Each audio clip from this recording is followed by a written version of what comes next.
আমার প্রিয় সাহাবী আব্দুল্লাহ আনসারী, তার এমন কি হয়েছে?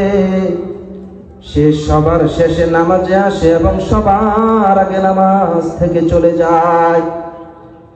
ওমর, আবু বকর আরো কিছু সাহাবীদেরকে নিয়ে আব্দুল্লাহ আনসারীর বাড়ির সামনে আল্লাহর নবী হাজির। যায়া দেখে আরেক কাণ্ড, একটা খেজুর গাছ, খেজুর গাছের সঙ্গে একটা ছোট শিশু বাইদা রাখছে।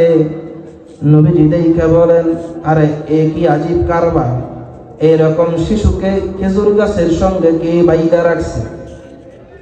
এবার আব্দুল্লাহর দরজার সামনে যাইয়া নবী বলেন, আসসালামু আলাইকুম ওয়া রাহমাতুল্লাহ। কারণ কারো বাড়ির সামনে গেলে, দরজার সামনে গেলে তাকে আগে সালাম দিতে হয়। কি দিতে হয়? আপনারা দেননি? দেন, সালাম দিতে হবে।